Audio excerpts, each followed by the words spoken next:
उस सांसद को जवाब देने के लिए तैयार है जिसने कहा था कि ढाका मिनी पाकिस्तान है। हिंदुस्तान हिंदुस्तान हिंदुस्तान। हमारे अपने भी मसले हैं। आज हम तिरंगा लेकर के आए हैं, 2 दिन पहले हम काला झंडा लेकर के आए थे। वक्फ बोर्ड को लेकर के जो संविधान का उल्लंघन करते हुए फ्रीडम ऑफ रिलीजन और राइट ऑफ इक्वलिटी जिसकी बात हमारे सदर कहते हैं, जो बैरिस्टर भी हैं, मुझे लगता है जितना अध्ययन वक्फ बोर्ड करके लेकर के किया है हमारे बैरिस्टर साहब ने, उतना किसी ने ही नहीं किया। तो काला झंडा भी हम दिखाएंगे और जब वक्त आएगा, जब हमारे दुश्मन ये चाहेंगे कि कश्मीर में धर्म के आधार पे हमारे भाइयों को मारेंगे और मार करके पूरे भारत में हिंदू मुसलमान की लड़ाई करा करके, क्योंकि पाकिस्तान के पास ऐसा कोई ताकत नहीं है कि वो हिंदुस्तान का मुकाबला कर सके। केवल एक ही उन्होंने सोचा कि हिंदू मुसलमान करके हमें आपस में लड़ा करके हमारे देश में जहर फैला करके वो हमें हरा देंगे, हमें बर्बाद कर देंगे। लेकिन हमारे सदर असदुद्दीन ओवैसी साहब जैसे नेता, हिंदू समाज के भी कई नेता, उन्होंने आकर के पहल किया और फिर से ये साबित किया कि एक एक मुसलमान इस देश का उतना ही भक्त है। पुराना इतिहास है, इंडिया गेट पे आपका नाम दर्ज है। आपकी जनसंख्या तब भी कम थी, लेकिन जितना जनसंख्या आपके इंडिया गेट पे लिखा हुआ है, आपके शहीदों का नाम लिखा हुआ, दोबारा नौबत आएगा तो ढाका नहीं पूरे देश का एक एक मुसलमान सीने पे गोली खाने के लिए तैयार है। तो आज जब देश की बात आएगी, बाहरी से लड़ने की बात आएगी, आतंकवाद से लड़ने की बात आएगी, तो हमारा पूरा देश याद रखेगा, एक रहेगा और मुकाबला करेगा। ये जो कार्यक्रम का नाम हम लोगों ने रखा, जिसका नाम हम लोगों ने रखा आतंकवाद के खिलाफ ओवैसी साहब का जिहाद। जिहाद शब्द एक उर्दू का बड़ा खूबसूरत शब्द है, जिसको हम अक्सर लोग गलत तरीके से इंटरप्रेट करते हैं।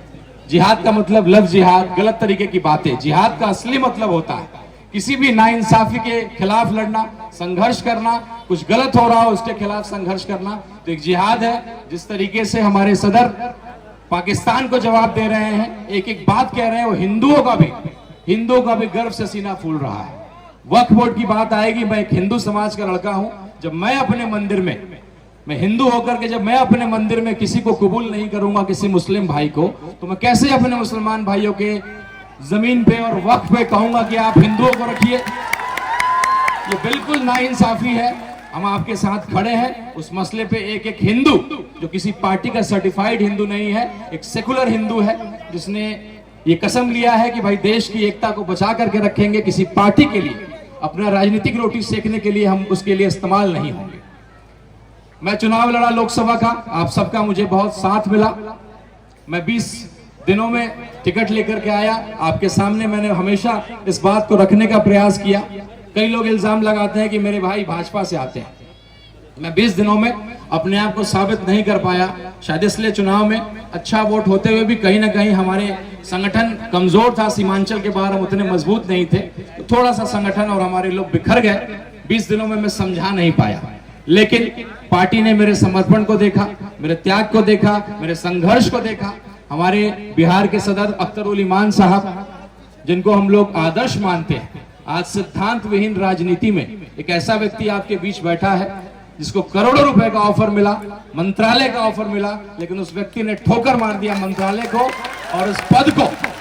तो आज के सिद्धांत विहीन और भी बिहार के जो पलटू राम और ऐसे ऐसे लोगों के लिए जाना जाता है, उस जगह से एक ऐसा विधायक, एक ऐसा वफादार व्यक्ति जिसके नाम के पीछे भी ईमान है और ईमान का पक्का है, तो ऐसे व्यक्ति के अंदर काम करना मेरे लिए गर्व का विषय है। कई लोग मुझसे सवाल करते हैं कि भाई आप क्या कर रहे हैं, आप तो सियासी परिवार से आते हैं, सीताराम बाबू आप सब लोगों से जुड़े रहे, लंबे टाइम तक आपके मंत्री रहे, सांसद रहे। तो कई लोग मुझसे सवाल करते हैं कि आप बेवकूफी कर रहे हैं, आप क्या कर रहे हैं? तो मैं उनको यही जवाब देता हूं कि आप वक्त का इंतजार करिए। मैं सियासी परिवार से आता हूं, मैंने इस पार्टी की ताकत को देखा है।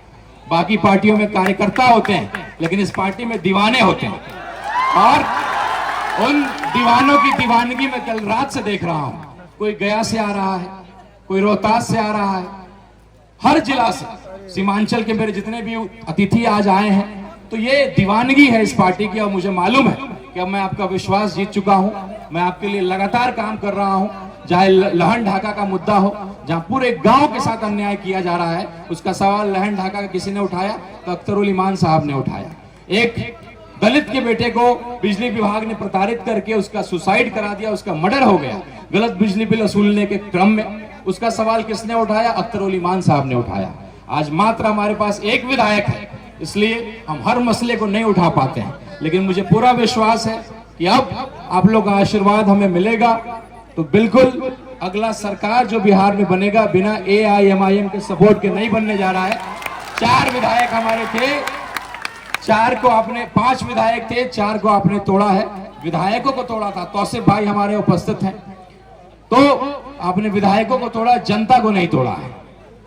और हमारे बड़े भाई आदिल हसन साहब, हमारे यहाँ के अभिभावक नसीम अख्तर साहब, मैं उनको धन्यवाद करता हूँ कि आपने मुझे इस पार्टी में जोड़ने का काम किया। मैं इस पार्टी के भविष्य को देख रहा हूँ। बिहार की राजनीतिक करवट ले रही है, बदलाव होने जा रहा है, एक नया समीकरण जो है गढ़ रहा है बिहार।